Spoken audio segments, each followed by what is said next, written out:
Olá, bem-vindos à terceira aula da quinta semana do curso de Redes Neurais. Nessa aula nós vamos fazer uma abordagem prática utilizando a RedSOM para uma tarefa de clusterização de dados utilizando o nosso dataset Iris. Então, basicamente, nós vamos ilustrar como a gente desenvolve uma RedSOM utilizando o pacote Minisom. Nós vamos analisar também a importância da definição da vizinhança. Vou ilustrar para vocês um exemplo de vizinhança mal definida, no qual claramente nós conseguimos ver que o mapa não aprende aquela ordenação topológica, o que é bastante característico da RedSOM, desejado para a RedSOM. Então, para isso, nós vamos utilizar novamente o ambiente Colab, a implementação será feita em linguagem Python, e nós vamos utilizar o pacote Minisom para fazer esses experimentos. Bom, vamos ao código. Bom, aqui nós temos o nosso caderno Colab da quinta semana, no qual nós vamos implementar a nossa RedSOM. Esse caderno vai estar disponível para vocês no ambiente de ensino da Univesp, e vocês poderão realizar outros experimentos, que é o que vai ser solicitado no exercício de apoio da semana. Eu vou apresentar uma sequência de passos. Então, primeiramente, nós vamos instalar o Minisom. Ele não é um pacote previamente instalado no Colab, então a gente precisa fazer uma instalação manual dele. Na sequência, a gente vai fazer o carregamento dos dados, de forma equivalente ao que já foi feito na aula da semana 3. Nós vamos fazer o treinamento de alguns modelos, apresentar os gráficos, as respectivas avaliações de cada um desses modelos. Então, o pacote Minisom, para fazer a instalação dele, basta fazer a exclamação pip install Minisom. Aí ele vai fazer toda a instalação, fazer a carga do pacote. Aqui na sequência eu apresento alguns passos, um pequeno tutorial sobre como utilizar o Minisom para fazer a implementação de uma RedSOM. Basicamente nós temos 3 parâmetros principais aqui, onde o primeiro parâmetro é o número de linhas, número de colunas desse grid, então a gente vai gerar aquela matriz que representa o mapa SOM. 5 representa a dimensionalidade do mapa, ou seja, quantos atributos que eu tenho associado a cada vetor. No caso do Iris nós temos 4, então teria um valor 4.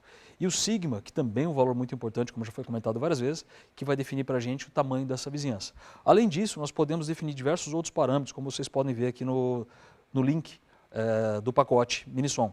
Por exemplo, definir a função de distância utilizada, a semente inicial aleatória para a geração dos pesos, tipo de topologia, se é que a gente quer regular ou hexagonal, dentre outras possibilidades de alteração para a formação do mapa. Então, para os experimentos que eu vou realizar nessa aula, eu vou utilizar o dataset Iris, que nós já vimos em algumas ocasiões. Ele é um dataset de flores com 3 classes distintas. Lembrando que eu estou com um processo não supervisionado. Então, a priori, não importa para mim qual que é a classe de cada exemplo. Eu vou utilizar apenas aqueles 4 valores, indicando a largura e o comprimento da sépala e da pétala. Ele é um dataset com 150 exemplos, 50 de cada classe. Então, aqui eu estou utilizando uma sequência estou carregando os pacotes, né? O Minisom, o Scikit-learn, datasets, NumPy, os pacotes que nós já utilizamos nas aulas anteriores. Com exceção que eu não estou utilizando o PyTorch aqui. A carga dos dados, a gente está carregando ele diretamente do dataset, do pacote de conjunto de dados do Scikit-learn, que está nessa célula aqui. Aqui eu estou fazendo um print do data frame gerado, onde nós temos os 4 atributos, e ao final aqui as classes associadas aos exemplos. Nós temos as classes dos 150 exemplos. Aqui nesse próximo bloco de código, eu estou simplesmente substituindo aquela classe que era um valor categórico num valor numérico, ou seja, as classes agora vão ser 0, 1 ou 2, indicando neurônios pertencentes à classe 0, classe 1, classe 2, ao invés de utilizar aqueles valores categóricos. Tá? Aqui só para ilustração também, um mapa de correlação entre as respectivas medidas de cada exemplo do Iris. Na diagonal principal a gente tem a correlação 1, ou seja, o atributo com ele mesmo, a correlação é 1. A gente observa que tem uma alta correlação entre o comprimento da pétala, por exemplo, com a largura comprimento da sépala, com a largura da pétala e assim por diante. E algumas combinações que apresentam uma correlação baixa. Por exemplo, o próprio comprimento da pétala com a largura da sépala. Aqui o primeiro modelo, então, é um modelo 7x5, ou seja, uma rede pequena, um grid pequeno. Nós temos um mapa com 35 neurônios organizados da forma 7x5. Aqui eu vou utilizar um sigma 5, um eta 1, que é a nossa taxa de aprendizagem. Eu vou executar por 500 épocas e utilizar para a questão de reprodutibilidade o random seed igual a 1. Então, se vocês reproduzirem, vocês vão ter o mesmo resultado que vocês vão observar nos gráficos abaixo. A configuração do modelo é aquilo que eu já mostrei lá em cima. Primeiro, o número de neurônios da primeira dimensão, número de neurônios da segunda dimensão do grid, a dimensionalidade do problema. Aqui eu estou usando o X-shape coluna 1, que indica para mim que eu tenho 4 atributos. Carregando o sigma, a taxa de aprendizagem, a função de vizinhança utilizada, estou usando Gaussiana, e o Random Seed. Na sequência, a gente começa o processo de treinamento do modelo, onde eu vou pegar cada exemplo do meu conjunto de treinamento e vou apresentando esses exemplos de maneira aleatória, época a época. Então a gente vai apresentando um padrão, faz o treinamento, apresenta o segundo padrão, faz o treinamento da rede ao longo do processo. Para quem for reexecutar esse código aqui, essa forma de execução do treinamento é bastante lenta. Nas próximas tem uma versão mais rápida que eu vou mostrar para vocês. Especificamente eu deixei ela lenta aqui porque eu queria pegar informações ao longo do processo de treinamento. Então eu fui fazendo passo a passo para conseguir calcular, por exemplo, o erro de quantização e o erro topográfico obtido a cada passo do processo de treinamento. Tá? Então aqui a gente observa, ao longo do treinamento o erro de quantização cai e o erro topográfico ele vai se ajustando e permanece baixo. O que é bom, um bom sinal, quer dizer que a rede conseguiu, de certa forma, aprender. Se o erro topográfico começasse a subir muito e o erro de quantização começasse a baixar muito, o que significaria? Poderia ser que os neurônios estavam especializando em micro-regiões no nosso pasto de atributos e aquela questão da ordenação topológica, ou seja, forçar que neurônios próximos do grid representem coisas similares, poderia ter se perdido. Então, naquele caso, nós teremos um erro topográfico subindo além de um patamar aceitável.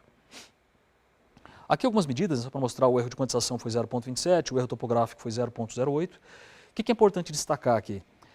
Esses erros, eles não podem ser usados de maneira direta, assim como nós fazemos num processo supervisionado. Até porque eu não sei o que é um mapa bom, o que é um mapa ruim. Sempre que a gente tem um processo de agrupamento de dados, um processo não supervisionado, a gente depende muito do que o especialista do domínio quer ver. Então, eu quero ver clusters genéricos que armazenam padrões que são parecidos entre si, mas não precisam ser tão parecidos assim. Então, eu posso ter um grid menor com neurônios com células de Voronoi maiores. Eu quero células de Voronoi muito específicas, então preciso de um grid maior. Então, esses grids diferentes vão apresentar erros de quantização diferentes, erros topográficos diferentes, e os dois podem funcionar muito bem para domínios, para cenários separados. Então, depende muito do que o especialista quer ver, o que o especialista espera obter desse mapa durante o seu uso. Então, não utilizar o erro como sendo uma medida absoluta. Erro alto é ruim, erro baixo é bom. A gente precisa sempre fazer uma análise com relação à área de aplicação quando a gente pensa em agrupamento de dados, especificamente na rede som também. Tá? Aqui um exemplo da U-Matrix, onde nós temos, podemos observar que nessa região aqui nós temos um conjunto de neurônios relativamente parecidos, com o valor de U baixo, e aqui embaixo também nós temos um valor de U, relativamente baixo, indicando que possivelmente existe um cluster aqui nessa região. E aqui em cima, um valor de U maior, indicando uma fronteira de separação entre a região superior e a região inferior. Aqui os mapas, os heatmaps, onde eu mostro o que cada neurônio está representando. Nesse caso aqui, por exemplo, a gente tem um neurônio aqui de cima, na primeira linha. O primeiro neurônio do grid não representa nenhum padrão, o segundo neurônio representa 4, o terceiro neurônio representa 9, ou seja, 9 daqueles 150 exemplos estão associados a esse neurônio. O que isso significa para a gente? Toda vez que eu pegar um daqueles 9 padrões, apresentar para a rede, esse daqui vai ser o neurônio vencedor. Tá bom? Assim como ao lado a gente tem 11 e assim por diante. A gente observa uma fronteira bem definida aqui com zeros, que representa aquele cluster superior com o macrocluster inferior. Agora os heatmaps, que mostram para a gente a distribuição dos pesos para cada peso utilizado no conjunto de dados. Então aqui a gente tem o comprimento da sépala, onde claramente a gente observa que aqui embaixo do mapa, no canto inferior esquerdo, nós temos altos valores de comprimento da sépala, e lá em cima nós temos baixos valores inferiores.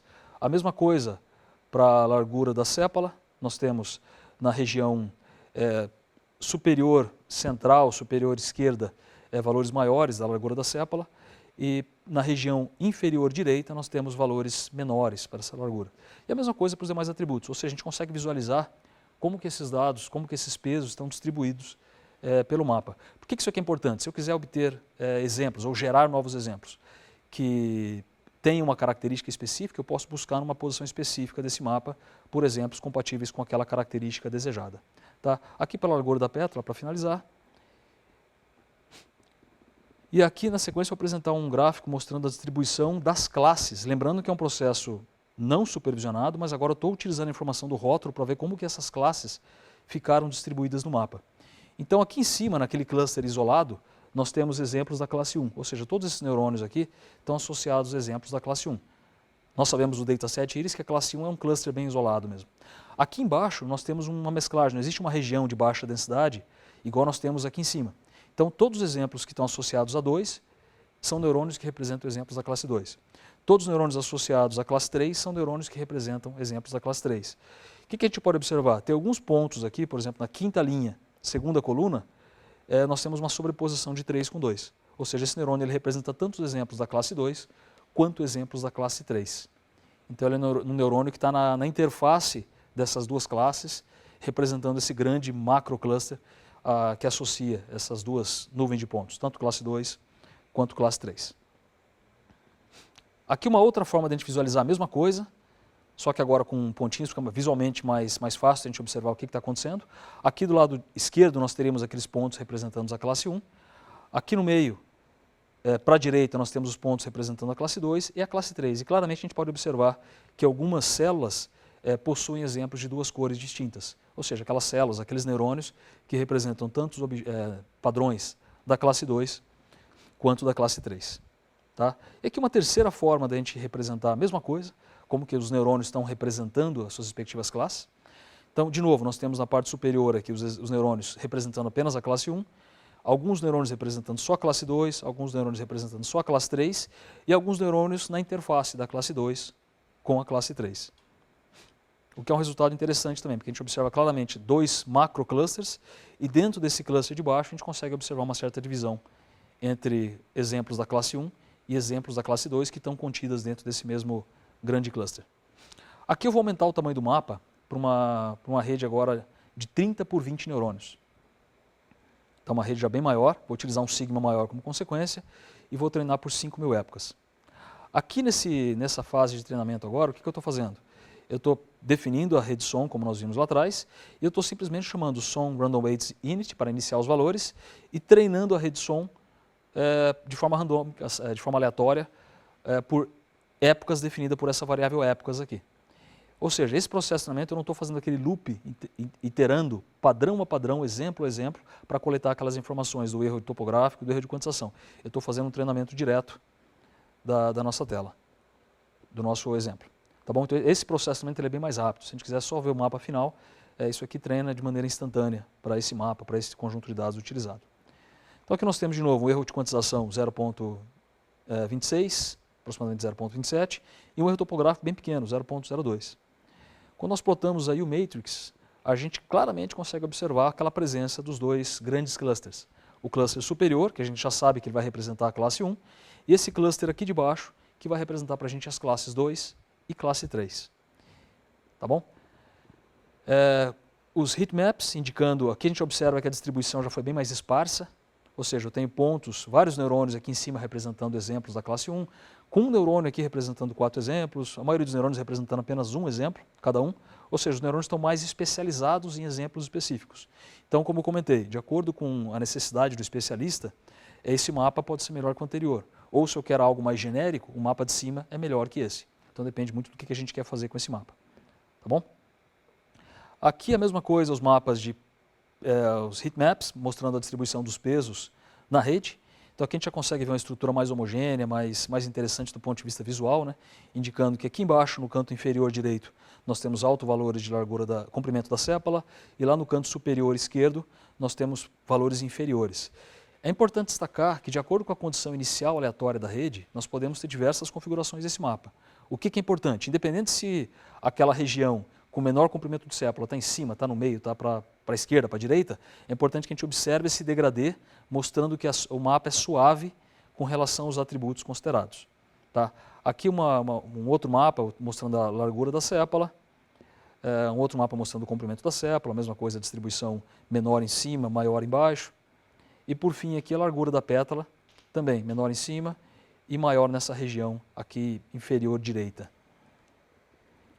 Bom, como ficaram distribuídas as classes nesse novo mapa?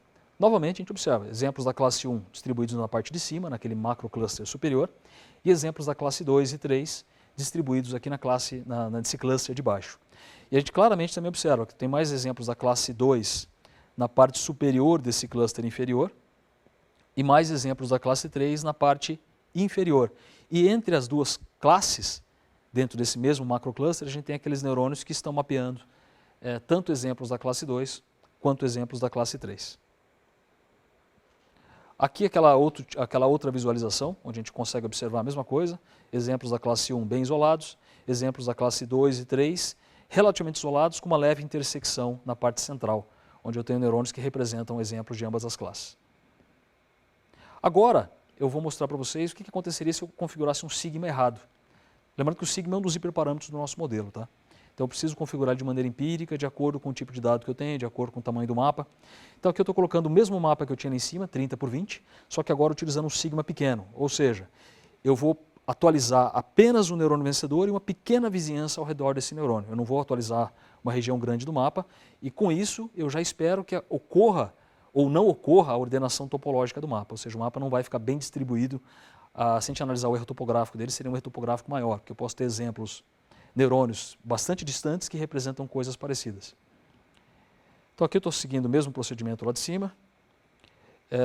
Aqui claramente a gente observa que o erro de quantização ele ficou um erro bem baixo, indicando que os neurônios conseguiram especializar em padrões, o que aparentemente seria bom, os neurônios estão bem especializados, porém, o que a gente analisa o erro topográfico, a gente tem um erro alto, 0,82, indicando que a maioria dos neurônios, eu posso ter muitos neurônios distintos que representam coisas parecidas, e neurônios próximos que representam coisas distintas. Então, a hora que a gente plota aí o matrix, a gente já não consegue mais visualizar aquela fronteira de separação do macrocluster que representa a classe 1, do macrocluster que representa as classes 2 e 3. Está mais ou menos distribuído de forma aleatória.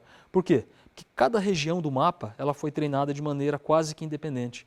Como eu não tinha aquela vizinhança significativa, eu evito treinar o mapa de maneira mais global, eu fico treinando o mapa de maneira muito localizada. Então, uma vez que eu encontrei o neurônio vencedor, eu vou treinar aquela pequena região. Encontrei outro neurônio vencedor, eu treino aquela outra pequena região, sem me preocupar com a ordenação global do mapa. Tá? A mesma coisa, quando a gente plota o heatmap,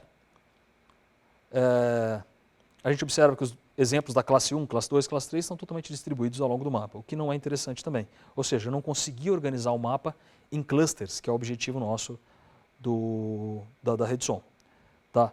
Mapas de peso, a gente vai ter a mesma coisa, ou seja, estão totalmente distribuídos de forma aleatória na rede. Então, você pega o comprimento da sépala, eu tenho neurônios que representam padrões com comprimento grande da sépala, na parte superior, no meio, na parte inferior, estão totalmente distribuídos, aleatórios, né, na rede. A mesma coisa para os outros atributos.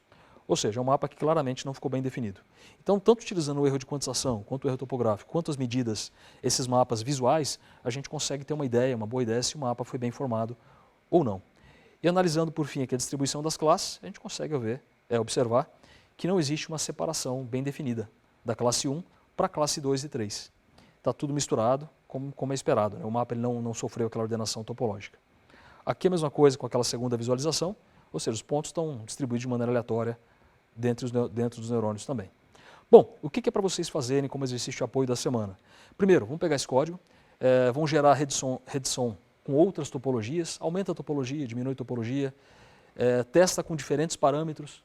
O que acontece se eu aumentar a taxa de aprendizagem? O que acontece se eu reduzir a taxa de aprendizagem? O que acontece se eu aumentar a vizinhança, se eu reduzir a vizinhança? O que acontece se eu mantiver uma vizinhança grande e não realizar o decaimento, que é o padrão do Minisom, é realizar o decaimento da vizinhança? O que acontece se eu fixar a vizinhança e não realizar esse decaimento ao longo do treinamento? O que vai acontecer com a rede? Então, eu espero que vocês façam esses experimentos para consolidar todo o conteúdo que foi apresentado na aula anterior e nessa aula prática. E também seria interessante considerar outros datasets. Nós temos no scikit-learn diversos datasets que podem ser utilizados para avaliar essa formação da estrutura de clusters da rede som. E com isso vocês vão conseguir confirmar que a rede som ela vai mostrar para a gente, numa projeção bidimensional, aquilo que às vezes está no espaço de alta dimensão que a gente não consegue visualizar de maneira adequada. Bom, é isso nessa aula. Agradeço de novo a atenção de todos e até a próxima semana.